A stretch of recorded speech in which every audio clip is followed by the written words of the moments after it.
नमस्कार. जागर online.com आपलं पुन्हा एकदा स्वागत. या आठवड्यामध्ये आपण एक विषय वेगळा करतो आहोत की कोल्हापूर महापालिकेने एक ठराव केलेला आहे. कोल्हापुरात अजितदादा पवार यांचा पुतळा स्मारक म्हणून उभा करण्याचा निर्णय घेतलेला आहे. वास्तविक कोल्हापूरमध्ये अनेक पुतळे आहेत.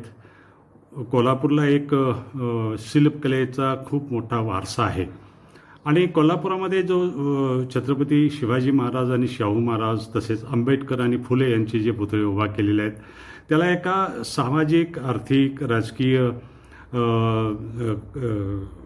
चळवळींचा, बदलांचा, परिवर्तनाचा एक मोठं अधिष्ठान लाभलेलं आहे आणि त्यातून ते पुतळे झालेत आणि हे सर्व लोकवर्गणीतून लोकांनी केलेले पुतळे आहेत.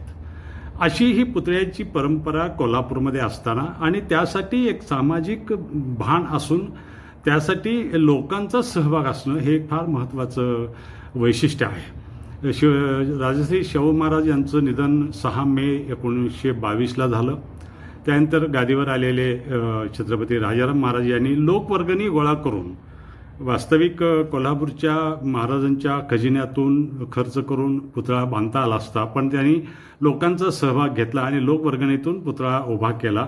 त्या पुतळ्याला येत्या 12 एप्रिल रोजी 99 वर्ष पूर्ण होत आहेत आणि 100व्या वर्षात तो पुतळा पदार्पण करतो आहे. शताब्दी होते आहे आणि त्याचा जो पुतळा बसवला त्याची सुद्धा एक खूप मोठी लोक उत्सव ज्याला म्हणून तशा स्वरूप झाला होता.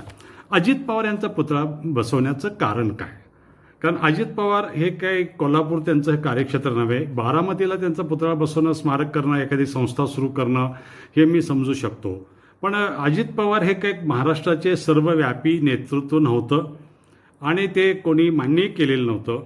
त्यांच्या व्यक्तिमत्वात असे काही गुण होते की जे कोल्हापूरचा इतिहास आणि कोल्हापूरची वाटचाल बघितली तर कोल्हापूरच्या लोकांनी त्यांचा नेतृत्वाचा, गुणांचा काही आदर्श घ्यावा अशा स्वरूपाचं काही गुण नव्हते.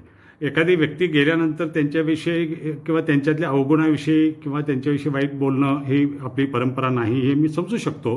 पण चांगले गुण असावेत आणि ते असले तर त्या संदर्भात काय गुण होते की ज्याच्यामुळं किंवा त्यांनी कोल्हापूरसाठी काही महत्त्वाचं काम केलं होतं आणि ज्याच्यामुळं त्यांची स्मृती ठेवावी, त्यांचं प्रेरणा घ्यावी त्यांच्यापासून, असं काय काम होतं.